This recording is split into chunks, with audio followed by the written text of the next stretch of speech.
Hey comrades, what's up? It's time to delve into Nikke, Goddess of Victory. So, if you saw my best of video, you saw that this is the most enjoyable thing I played all year. And it's a Korean gacha game. It drives me nuts. But part of the reason I enjoy it so much is the story is so good. And so what I do essentially, which is review things slash tell stories, just tell the stories and comment on them. I figured I might as well get in with that with Nikke, Goddess of Victory. So how this works is currently at the end of 2024, when I'm recording this, there are 34 chapters. I have 32 unlocked. I'm still working on the last two. It's a gacha game. I just got to grind it out or pay for it. So I'm just going to grind it out because if I'm releasing these every week or every other week, which is probably what I'm going to do, it's going to be a whole year before we get there. So I'm not worried about it. So kind of my plan of action right now is I'm going to, every other week on Fridays, I'm going to release the main story, which is the chapters. I'm going to start with chapter 0 and chapter 1 today, and then do chapter 2 the week after, or in 2 weeks. What I'm going to do in the inter weeks is I'm going to highlight the characters that are introduced, the Nikkes that are introduced in that previous chapter, so that we can kind of get a little more understanding of where they're coming from and their personalities and whatnot. And then I'm also going to go through some of the side events as well, specifically or particularly if they deal with the characters that are going on there. But it's just good to know because sometimes characters just pop up and then disappear and we don't hear much from them in the main story, but they have these very detailed like bond stories. And bond stories are once you unlock a Nikke, you can take them on dates and advise them and stuff, and then you can build their bond level, and then they have like a whole separate story that's just focused on essentially their character development, right? Which is, they're also fantastic. They're so well written. It drives me nuts that there's so many games and shit that comes out that is just terrible. All right. And then every once or twice a month, there's these not side stories, but they're kind of like outworldly stories. Sometimes you can kind of slot them in places in the main story, but more often than not, they're and specifically the anniversary events are so far for the half anniversary, year anniversary, 1.5 anniversary, and 2-year anniversary are events that took place in the past before the main story shows up. And so when I'll try to get to those when it becomes more relevant within the main course of the story, so it's not spoiling things and it kind of falls where they should. I'll do the best I can with that. But then the other little events that just like either focus on like a single character or a couple characters doing stuff off on the side that may have nothing to do with the main story, I'll probably cover them as well on these kind of like on the off weeks, depending on characters that are introduced and how long videos are going to be or whatnot. So, all right, so let's get started with it. Nikke opens up with Nikke, Marion, calling out to the Ark as a ship that she's been traveling on has crashed. She's standing over the main character. You are the commander. And it's interesting, the first several chapters of the game, it's very gender ambiguous. Like no one calls you he or her. They just call you the commander. At some point, it becomes like you are a man, just based on at least the English translation. It seems like in the Japanese, it's more clear cut. I'm listening to it in Japanese, so occasionally you're going to see videos straight from the game that have to do with the story, and I'm not going to go back and re-record them in English because the English voice acting is just I'm over it generally in life.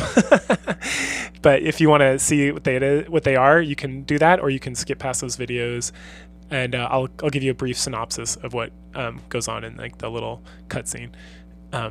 Okay, so the commander. So you're the commander, and right now you're seeing in black and white. And the reason why you're seeing in black and white is because you're dying of cardiac arrest from this crash. So Marion uses an AED to shock your heart back into rhythm, and it's very well represented. Everything's told in kind of like a visual novel style, because the vision of her changes from black and white into color. She then asks what section you're from, and we reveal that we were sent from Central Nikke Management Division.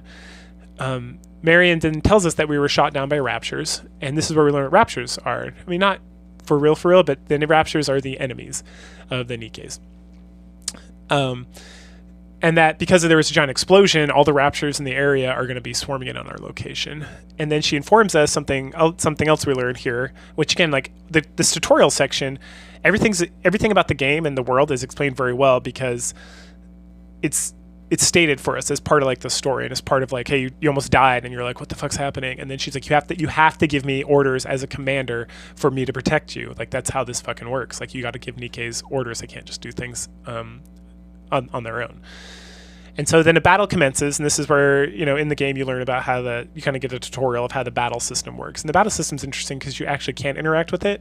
At this point, you have to. Later on, you act, as you level up, you activate like an auto battle, and you can use that for a lot of the game, especially if you're just doing this very casually. You never have to be involved. But I have pushed levels in various different ways the game works by focusing on actually playing the game. So there actually is some gameplay. It's not a lot, but just the way you handle your team and the way you handle their attacks and bursts and such can make a big difference in you completing battles and moving on or not.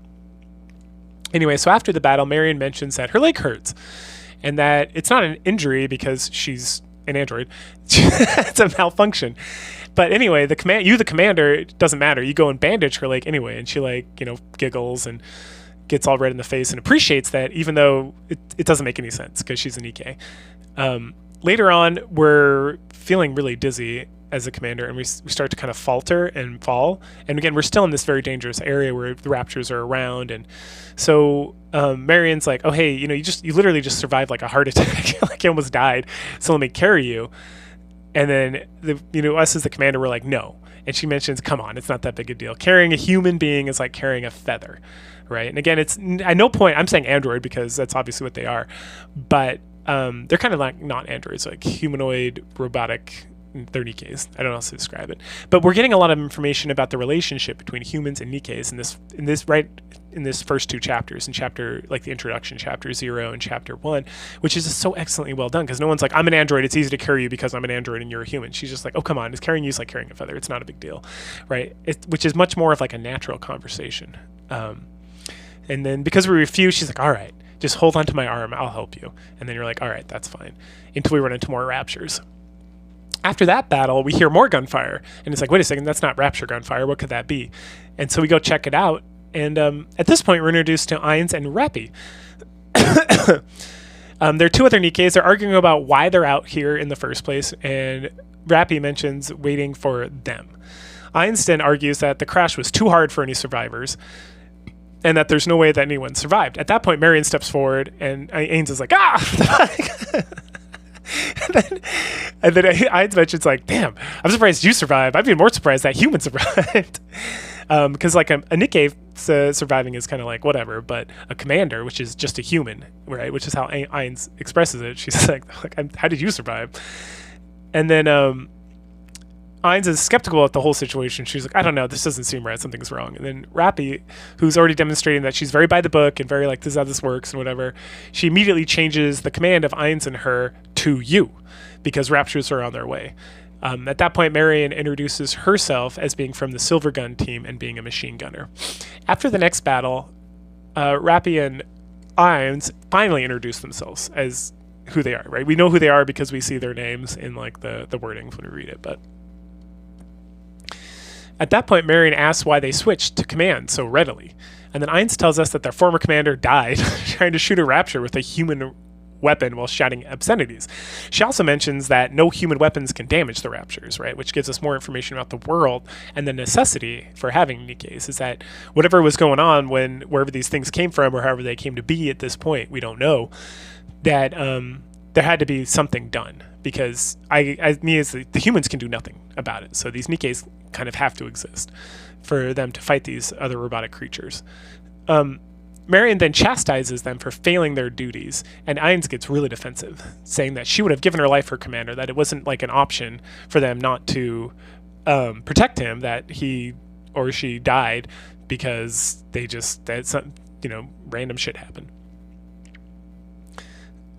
They then ask our name, and of course I'm Comrade, so we get the name of Comrade.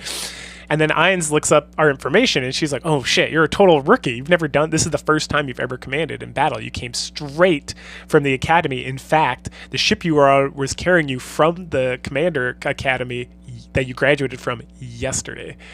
And this stuns Ainz and Rappi, and they're like, maybe we should go someplace safe to figure this out. And that wraps up chapter 0. Chapter 1 begins with Rappi being amazed and then upset that they got assigned to come out here, and like they're just kind of like they're all stunned. But then she quickly moves on to like, all right, well the mission is as follows. that 46 hours ago, a Nikke squad that was sent to patrol this area ceased communicating with the Ark. And this is the first time we kind of really, the second time we hear about the Ark. So the Ark is clearly where people live or where the missions are sent from. Rappy and Ainz were sent with their now deceased commander to the coordinates, but he died, and he was the only one who knew where the coordinates they were supposed to go was. But apparently Marion knows, and then Ainz makes some kind of funny comment. It was like, of course you do. Showing that she's a little catty in that regard. And that Marion will take the lead.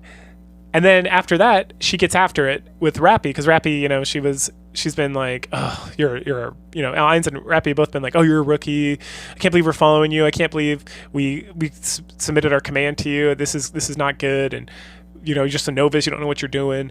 And then Marion, who at this point is, developed a close relationship with the commander, us, really gets after her and is like, you calling him a novice? Like, you let your commander die. You fucking messed up, and like, you should be ashamed of yourselves and all this stuff. And then she, at some point, she's like, if you open your bitch mouth one more time and complain about the commander, I'll shut it for you. And at that point, Ainz is like, whoa. Everybody calm the fuck down. Like, we're all friends here, right? And then Rappy's like, no, you're right. I'm sorry. Just being very much like, you called it right. I did open my bitch mouth. I got told to shut up. And then you guys move on. Later on, Ainz mentions that Marion looks sick. She's like, are you okay? You look sick. Is something wrong? And then Marion's like, no, I don't know. I really don't feel good. And at that point, Rappy states that they have to do maintenance. And Marion's like, no, I'm not going to do it. But Rappy orders her, essentially tells her that she has to take her top off, that according to like whatever, yada, yada, yada, that you have, if Nikke is acting a certain way, maintenance has to be conducted, such and such. And Marion gets really embarrassed, and then Ainz is confused. and at this point she says, because commanders, quote, don't look at Nikke's that way. Commanders should see us as killing machines. The last thing they're thinking of on their minds is sex. Which is so good. And hilarious, because we're playing a fucking waifu gacha game. But I love it. It's a great line. And then she's even like, right, commander? And then your only response is ... And then Ainz is like, she gets like a funny look on her face, and she's like, well, that's interesting. I guess you do see us that way. Which is great, because of course it is. Of course, that's why we say, who's playing this game? Let's not think of that. Come on. Get out of here.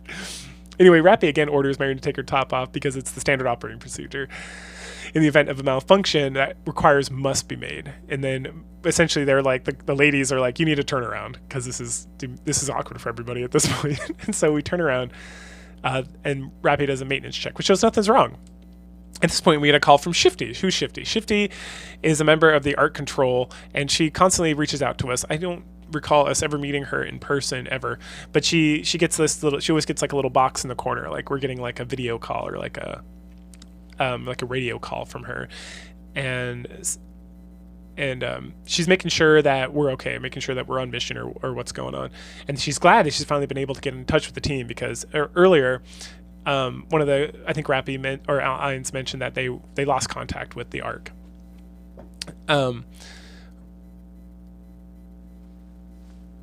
And then Ainz gets into it with Shifty about sending a transport ship right into the middle of the enemy line. But then Rappy is like, hey, can you get us the information from that black box? And Shifty's like, yeah, I can do that. First, I got to analyze it, and they'll get you whatever you want. And then she finally, introduces herself to us, to the commander. She reports that we got to be careful because there's a Lord class Rapture nearby. And that Ainz questions like, what, why would there be such a big guy doing here? Like, what? So apparently wherever we're at, there shouldn't be such a terrible thing.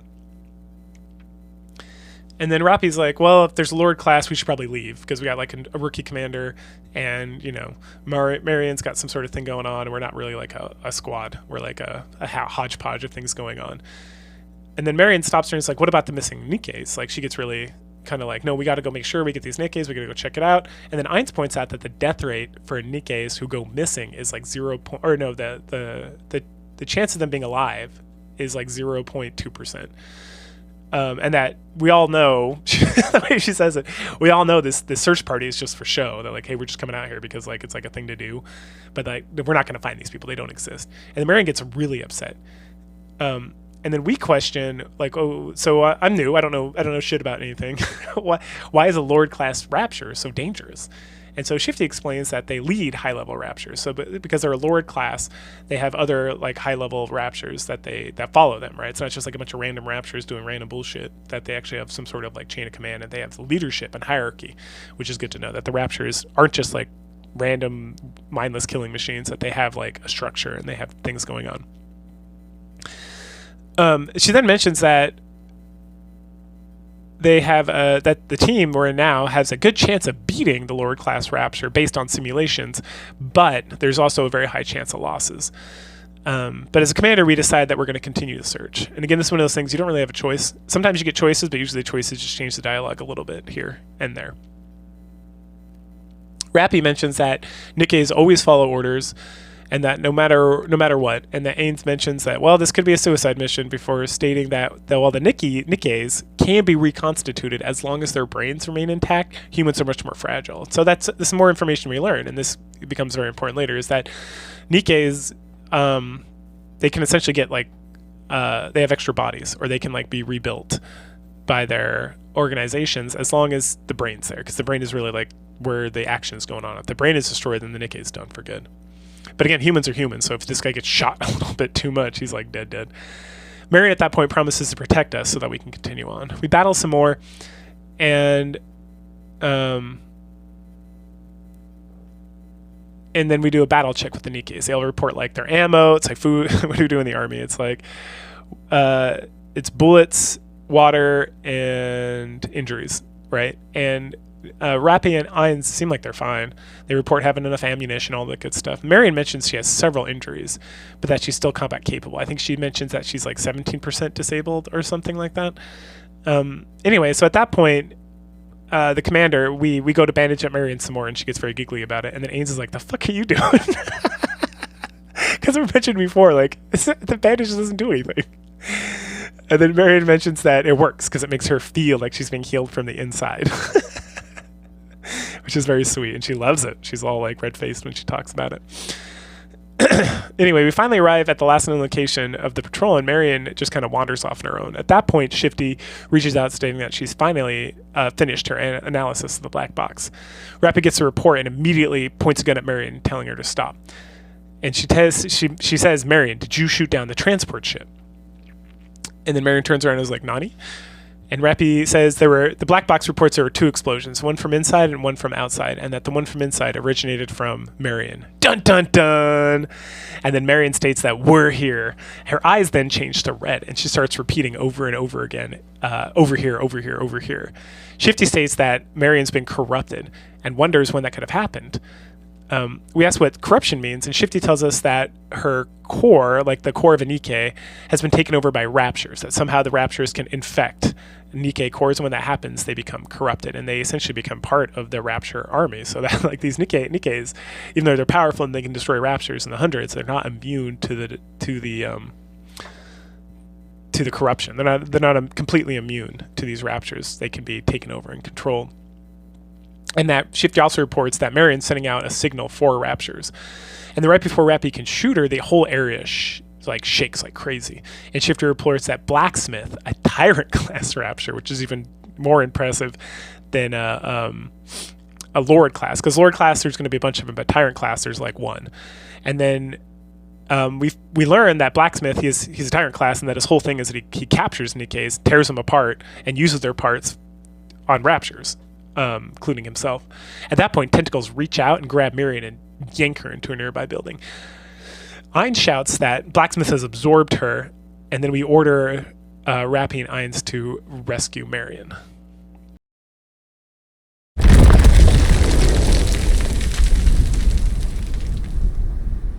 シミュレーション上の勝率は 12.4% でした。お見事です、指揮官。生存者を確認します。先発隊は全滅。部品がすべて剥がれてしまいました。マリアンは生きてはいる。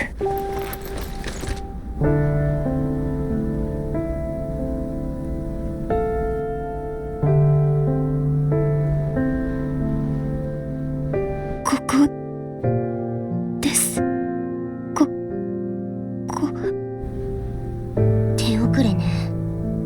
色が脳にまで転移してる。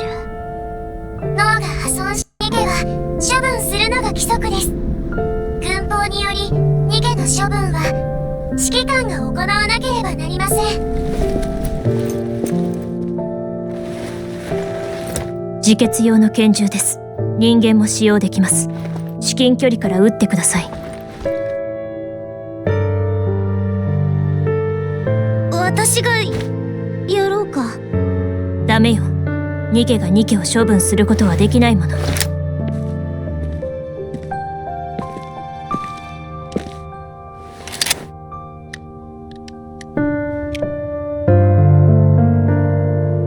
指揮官、ぐずぐずしている暇はありません。このまま放置すればイレギュラーになる可能性が高くなります。指揮官、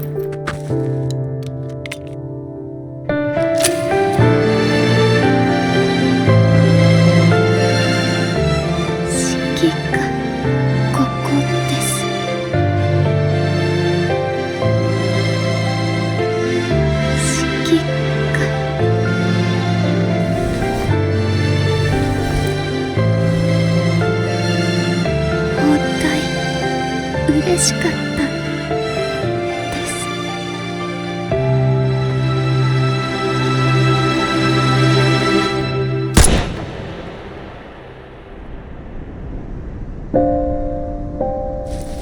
マリア、処分確認。沈黙確認。現時刻をもって捜索作戦を終了します。アークにお戻りください。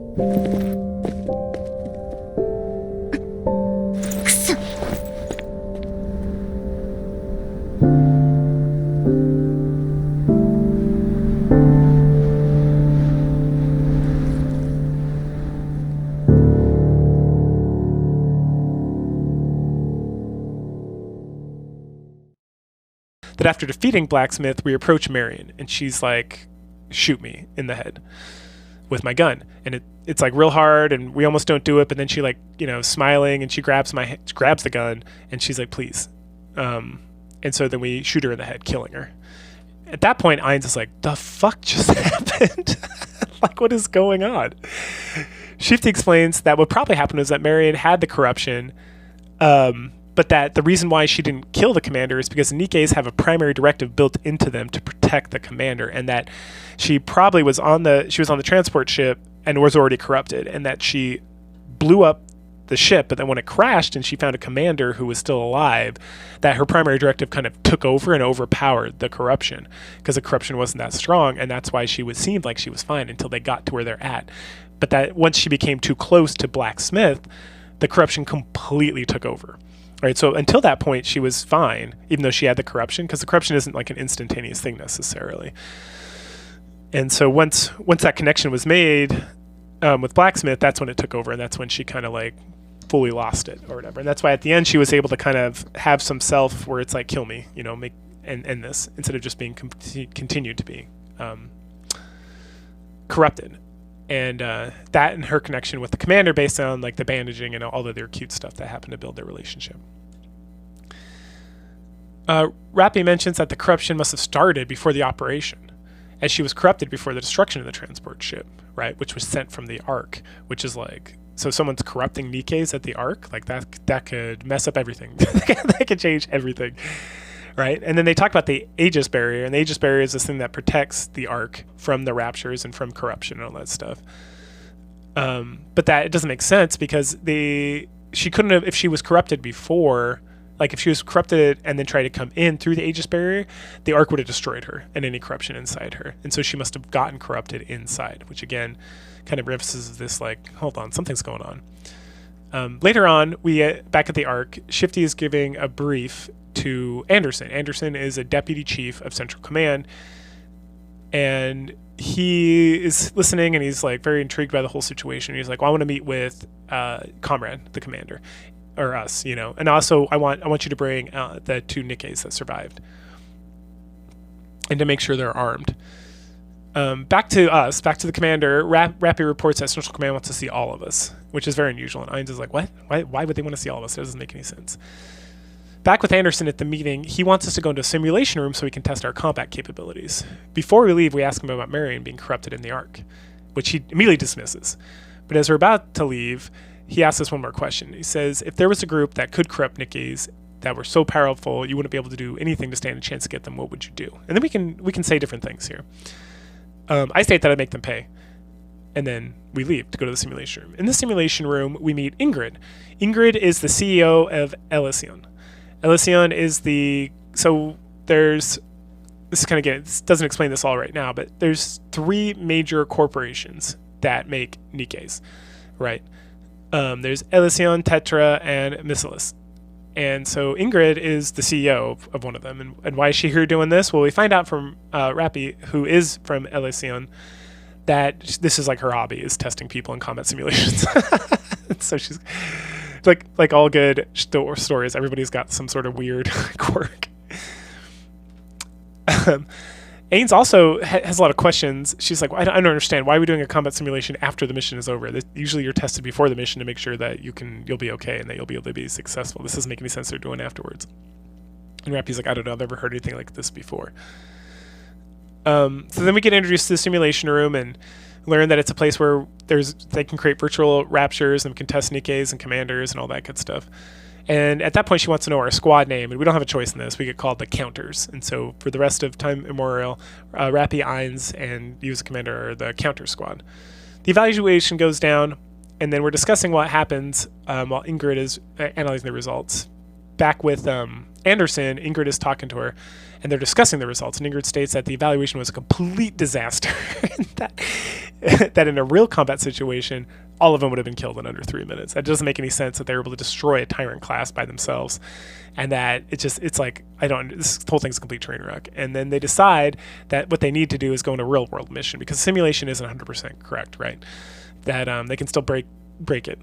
And so then back with the Counters, which are us and Rappy and Ains, we get told we're getting sent on a mission, like immediately, like there's no break. And we're being sent to investigate a power station in a nearby coastal city. Ains is upset, because why are we getting sent right back out? Why is there no acknowledgement that we defeated a Tyrant class, all the good stuff we did, that we survived? What's going on? And then when Rappy asks who the commander of the mission is, we state that we are. And Rappy's like, that's very unusual. And Ains and her have this conversation about how with Nikke squads, like Nikke's will stay together, but they usually have different commanders, because when commanders stay with the same squad for several missions in a row, things tend to go south. They talk about how commanders will execute Nikke's, or that Nikke's will kill commanders because of like infighting and because of other things. And so it's very, very, very, very unusual for a commander to lead the same group over and over again. And what usually happens is that a commander there'll be like a rotation. So like every third mission the Nikke's go on, the commander will take that squad. Or like they'll have like a rotating cast of squads that they kind of trade between. Ains is very concerned about this, and she's like, I think they're sending us up to the surface to die. I don't think this is a real mission, whatever. And then at that point, Shifty steps in and states, no, this is a regular mission. You guys will be fine. You're going to do great. And Rappy mentions, well, we follow orders. Let's go. And right before we do, another Nikke shows up, Neon. Neon is another Elysion Nikke, and we're like, who are you? And she's like, oh, I was sent here to spy on you guys. And Ains is like, the fuck? And Neon's like, yeah. I was talking to Ingrid, and she's like, hey, I want you to go with this group and tell me everything that happens and report 100% what's ... on. And then it's like ... And Neon's like, that's what a spy does. And then Rappy's like, whatever, let's go. And that wraps up chapter 1. So like I said, next week I'm gonna do the Bond mission. I'm talking about the Bond missions and a little bit about Neon, Rappy, and Ains, and also the first kind of monthly task or mission or whatever event stars these 3 going on a little adventure on the side. And it's like those side stories maybe have nothing to do with the main story at all usually, but I want to talk about it when I'm talking about their Bond missions and kind of them as characters, because it kind of gives us more concept of how they work together and their personalities and stuff. But go ahead, like, share, subscribe, comment, and I will catch you guys later. Bye.